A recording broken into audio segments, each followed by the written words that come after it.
todos. Bem-vindos hoje a mais um dia aqui na nossa casa, Casa Espiritual Luz e Esperança. Mais um dia de estudos, e aprendizados sobre a espiritualidade e o mundo que nos rodeia. Mais um tema hoje que tem uma importância muito relevante. É um tema que vem sido debatido nas redes sociais há algum tempo, pelos irmãos que tratam do tema. Alguns até com um pouco de exagero, outros colocando até um pouco de medo nos irmãos, irmãos e irmãs. E hoje eu convido a todos para a gente fazer uma reflexão sobre o que significa livre-arbítrio, e se nós somos realmente senhores do tempo, e aqui relacionado ao nosso próprio tempo. É importante frisar sempre que em todas as nossas lives, nós propomos sempre estudos, reflexões, e jamais tentamos, de alguma forma, doutrinar quem quer que seja. Apenas impomos e trazemos aos irmãos um outro ponto de vista, para uma reflexão de cada um, e cada um julgue, como achar conveniente, como vai assimilar esse estudo, esse conhecimento no seu dia a dia, na sua vida. Então vamos lá. Como sempre, antes de mais nada, eu trago sempre a etimologia das palavras. E o porquê disso? Porque, como eu disse, nós tratamos tudo como estudo. Então, para que seja um estudo, primeiro, temos que saber o que significam as palavras relacionadas ao que é proposto em cada live. Então vamos lá. Livre-arbítrio. A palavra origem livre-arbítrio, ela vem do latim liber arbitrium, que significa literalmente decisão livre. Liber significa livre e independente. E arbítrio, ela vem de arbiter, ou seja, juiz, aquele que decide. Assim, livre-arbítrio é a capacidade de julgar e escolher por si mesmo de forma independente. Na filosofia cristã e escolástica, passaram a usar essa palavra e designá-la como poder humano de escolher entre o bem e o mal, uma dádiva divina que implica responsabilidades. Sempre lembrando que eu trago a etimologia da palavra por si só, e o significado também na parte espiritualista. A palavra tempo, a origem vem do latim tempus, que significa período, duração, momento oportuno. Em grego antigo, há duas palavras distintas: cronos, que é o tempo cronológico, mensurável, aquele que se pode medir, e kairos, que é o tempo qualitativo, o instante certo. Na raiz indo-europeia, significa cortar, dividir, sugerindo que o tempo é o que separa e mede os eventos. Uma sequência de cortes na eternidade ou em processos materiais ou existenciais. E a palavra ilusão, ela vem de origem do latim illusio, derivado de illudere, ou seja, brincar com ou enganar. Essa palavra ela é uma conjunção também ali, de palavras misturadas, que significa também jogar dentro e enganar com aparência, ou seja, iludir.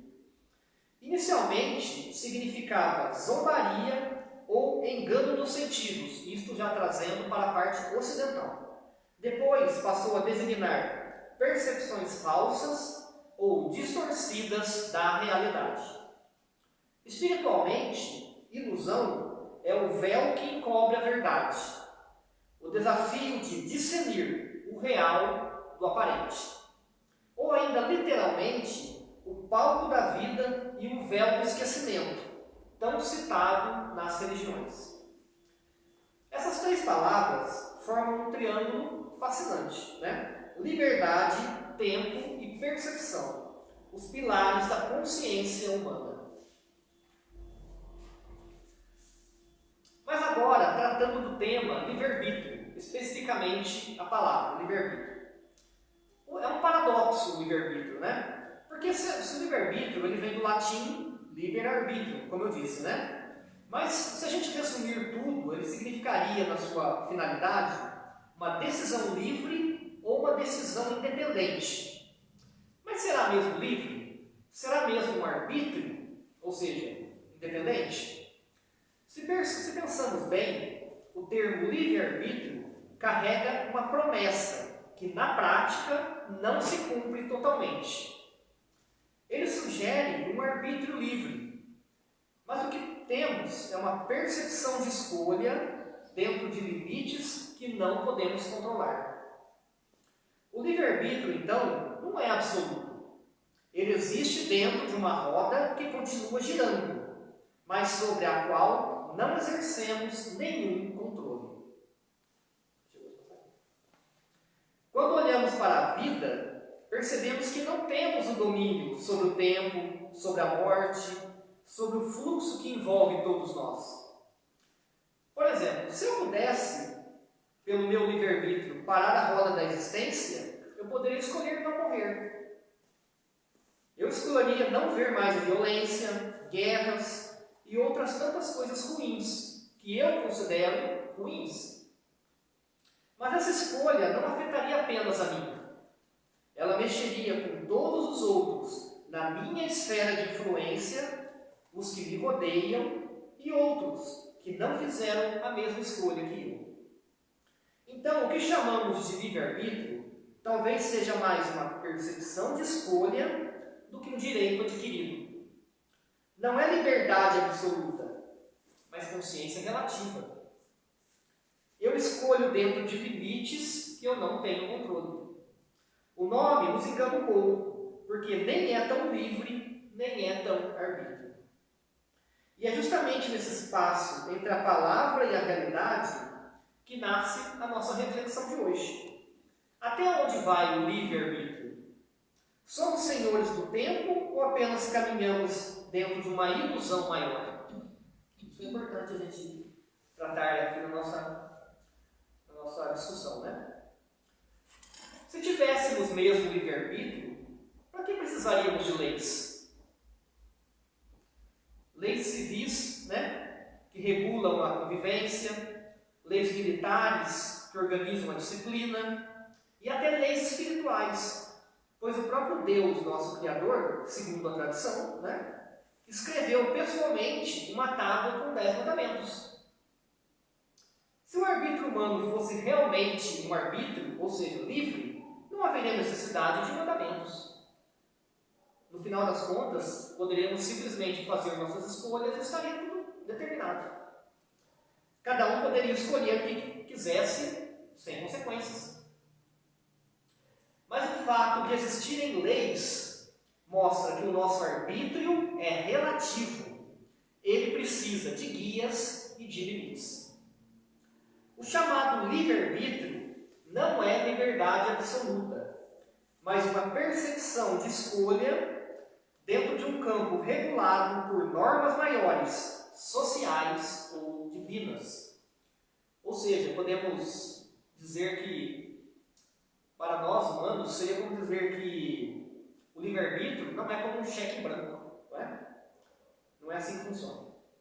E talvez seja justamente aí que mora a ilusão. Acreditamos que somos senhores do tempo e das escolhas, quando, na verdade, caminhamos dentro de uma ordem que nos transcende. Ou seja, tem alguém acima de nós ditando os limites. Então, se a gente pensar de verdade no nosso livre-arbítrio, né, é mais uma percepção realmente de um livre-arbítrio do que ele efetivado na prática, né? Porque podemos fazer algumas escolhas, mas outras, mesmo que fizermos, não fará sentido, né? Ela não será aplicada. Nem tudo que nós queremos, nós podemos. O papel do tempo, né? O tempo não para porque é a medida da vida coletiva. O tempo é como um palco. Não escolhemos quando a cortina abre, nem quando ela fecha. Mas dentro da peça, podemos escolher como atuar. Sentar e esperar, trabalhar, estudar, amar, ou até escrever uma palestra com a ajuda da IA. Não é? Podemos fazer isso também. As escolhas nós fazemos de como usar o nosso tempo. Não é? Essa é a liberdade real. Não de parar o tempo, mas de dar sentido ao tempo. Aqui entra a diferença entre cronos, tempo cronológico, e kairos, tempo oportuno. Olha que interessante. O tempo também não pode ser controlado em sua totalidade por nós. Realmente, não podemos controlar o tempo. Não somos nós que definimos o início e o fim. Ou seja, nós não decidimos quando nós começamos a nossa vida, nem tampouco quando nós a encerramos. Isto pela linha, né, de tempo de Deus, nosso Pai. Se fosse, né, nós que pudéssemos intervir, se fosse, poderíamos manipular isso e nunca morrer, prolongando o tempo para sempre. Mas há uma liberdade que o tempo nos concede, escolher como gastá-lo. Podemos ficar sentados a vida toda, podemos trabalhar, estudar, né? Ou estar aqui, agora como estamos fazendo esta nossa reflexão. O livre-arbítrio talvez não seja absoluto, mas dentro do tempo que nos é dado, existe uma liberdade preciosa, a de escolher o que fazemos com cada instante. Então, muitas vezes nós escutamos em nossos aprendizados essa história do livre-arbítrio, não é? E a gente sempre ouve, né? Ah, você tem o livre-arbítrio, você pode fazer o que você quiser. Na verdade, não é assim que funciona. Tudo nessa vida, tudo, né, tem regras. Nada se move ou sai de um lugar e vai para outro sem a permissão de Deus. Deus sabe de tudo. E Ele concede ou não a permissão para tais atitudes. Obviamente que a percepção que temos é que podemos fazer tudo, né? Porque como é o jogo da vida em que vivemos, nos faz ter a percepção, né, de que estamos acima de tudo e de todos, o que não chega a ser verdade. Não é? Podemos ver aí que realmente, se a gente pudesse realmente ter o livre-arbítrio efetivo, a gente escolheria, ó, eu vou morrer. E isso seria aplicado. Mas na prática, isso não acontece. Agora, com relação ao tempo, a coisa muda de figura, não é? Porque se pensarmos bem, o tempo é nosso. Embora não podemos escolher quando começa a nossa vida, podemos escolher como vivê-la. Podemos trabalhar quando queremos, podemos estudar quando queremos, podemos parar o momento para assistir uma live, uma palestra, um estudo. Sim, podemos. Podemos gastar nosso tempo com o que quisermos, né? Podemos ficar a noite inteira acordados, se assim o desejar, né? Podemos dormir. Podemos parar para comer, para nos divertir. Neste ponto, há mais livre-arbítrio dentro do tempo do que propriamente no livre-arbítrio por concepção. Então, isso é um ponto muito relevante para se ter um entendimento. Então, se você pensar no livre-arbítrio, como ele é ensinado, não temos exatamente, absolutamente livre-arbítrio. Ele é regrado. Mas, com relação ao tempo, podemos sim, aí sim, aplicar mais a nossa vontade sobre o tempo do que sobre, efetivamente, o livre-arbítrio. E a ilusão, como que ela entra assim, em tudo isso, né? A ilusão, ela até parece mais absoluta. A ilusão é pensar que podemos controlar tudo. O livre-arbítrio é real, mas é limitado. Escolhemos dentro de um fluxo maior. A verdadeira liberdade está em como reagimos ao que não podemos mudar. Se eu não posso parar a roda, posso escolher como me posicionar dentro dela. E a roda aqui no caso, estou me referindo a um círculo, né? A um círculo, vamos imaginar um círculo de pessoas e podemos escolher ali em que posição podemos estar, né? Dentro de uma sociedade, por exemplo. O livre-arbítrio não é sobre controlar nem a vida, nem o tempo, mas sobre como usamos o tempo que nos é dado. Né? Na verdade, o tempo é um presente de Deus para nós. Né? E hoje vimos que o chamado livre-arbítrio não é tão livre, nem tão arbítrio. Ele é mais percepção do que direito absoluto. Porque nossas escolhas sempre acontecem dentro de uma engrenagem maior. Ou seja, estamos inseridos dentro de um contexto e dentro deste contexto há regras. Obedecendo estas regras, nós podemos transicionar ali nossas ideias, pensamentos e vontades. Mas sempre haverá limites e parâmetros, né? E isso até para que possa haver harmonia na sociedade e não virar um caos. Vimos também que o tempo não pode ser parado, nem manipulado. Não decidimos o início, nem o fim. Mas dentro desse intervalo, temos uma liberdade preciosa. Escolher como gastar cada instante. E a ilusão? A ilusão é acreditar realmente que controlamos tudo. Mas talvez a verdadeira liberdade esteja justamente em reconhecer os limites e dentro deles escolher com consciência. Assim, não somos senhores do tempo, mas somos senhores das atitudes que damos ao tempo. Não podemos parar a música da vida, mas podemos decidir como dançar a valsa da eternidade. E é nessa dança que o livre-arbítrio encontra a sua verdade. Não como poder absoluto, mas como oportunidade de dar sentido à vida que nos foi concedida. Né? Então, basicamente, falando sobre o livre-arbítrio, né, e essa parte do tempo, se pensarmos realmente, eu acredito, né, por todos os estudos que nós fazemos, e isso não é uma verdade absoluta, né, como eu já disse, que o nosso intuito não é trazer verdades absolutas, mas pontos de reflexão. Nós vimos aí que podemos ditar as regras do tempo, né? Escolher melhor como trabalhamos nosso tempo, como gastamos, como vamos evoluir na nossa vida, e isso realmente é o que importa. Porque, afinal de contas, o tempo realmente ninguém pode tomar de nós. Ninguém pode viver a nossa vida. A nossa vida cabe a nós. E esse é o verdadeiro livre-arbítrio, né? Decidir como nós vamos viver e gastar o nosso tempo. E este realmente eu acredito que seja o maior presente de Deus, né? O tempo que temos aqui para estar com aqueles que nos rodeiam, aqueles que nós amamos, né? Nossa família, nossos irmãos, nossa comunidade, o mundo, né? Por si só. Tá bom? Eu queria aproveitar aqui também e só comentar